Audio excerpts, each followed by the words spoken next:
यह विशाल चक्की milestone underworld की सबसे क्रूर सज्जा थी। यहाँ सज्जा भुगतने वाली आत्माओं को लगातार दौड़ते रहना पड़ता था। अगर वे जरा भी धीमे हो जाते तो चक्की उन्हें कुचल देती। उनके पास नदी में कूदने का विकल्प भी था, लेकिन वह नदी मांस खाने वाली मछलियों से भरी थी। और फिर भी यह तो 7 नरकों में से केवल एक छोटी सजा थी। सभी 7 परीक्षाओं से गुजरने के बाद ही आत्मा को पुनर्जन्म का अवसर मिल सकता था। आज एक विशेष आत्मा वहाँ पहुंची। वह एक फायर फाइटर था। कुछ ही पल पहले वह एक 100 मीटर ऊंची इमारत से एक बच्ची को बचाते हुए गिर गया था। जब उसने फिर से आंखें खोली तो पाया कि वह और वह बच्ची दोनों सुरक्षित थे। उसे लगा कि वह चमत्कारिक रूप से बच गया है, लेकिन तभी पीछे से एक आवाज आई। 2 अजीब कपड़े पहने व्यक्ति मुस्कुराते हुए उसका स्वागत कर रहे थे। फायर फाइटर ने जल्दी से उन्हें जलती हुई इमारत से निकलने को कहा। तभी उसने देखा कि उसका अपना शव जमीन पर पड़ा है और साथी उसे उठाकर ले जा रहे हैं। उसके साथी रो रहे थे। अब उसे सच समझ आया, वह मर चुका था। वे दोनों अजनबी दरअसल यमदूत थे जो उसे ले जाने आए थे। उसी समय बच्ची ने मुस्कुराते हुए कहा कि उसे सम्मानित आत्मा ऑनर्ड सोल का दर्जा मिला है, क्योंकि वह दूसरों को बचाते हुए मरा था। लेकिन फायर फाइटर इसे स्वीकार नहीं कर पाया। उसकी माँ बधिर और गूंगी थी। वह उसे अकेला छोड़कर कैसे जा सकता था? परंतु मृतकों को मानव लोक में रुकने की अनुमति नहीं होती। अगले ही पल एक विशाल चमकदार गोला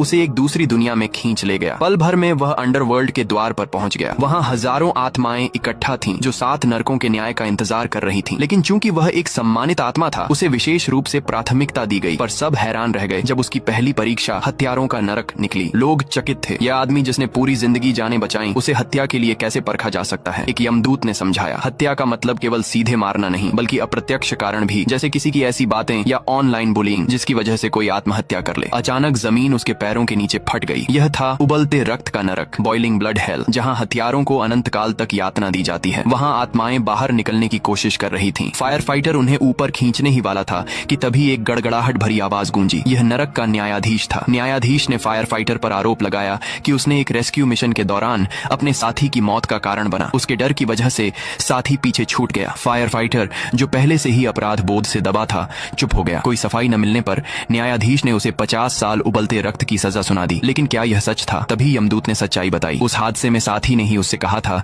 कि पहले दूसरों को बचाओ। उस आग में उसने 8 लोगों की जान बचाई थी, और जब वह अपने साथी को बचाने लौटा तब इमारत में धमाका हो गया। यह याद करते ही फायर फाइटर रो पड़ा। वहां मौजूद सब उसकी बहादुरी से प्रभावित हो गए। न्यायाधीश ने तुरंत उसे निर्दोष घोषित किया। लेकिन यह तो बस शुरुआत थी। उसके सामने अभी 6 और कठिन परीक्षाएं बाकी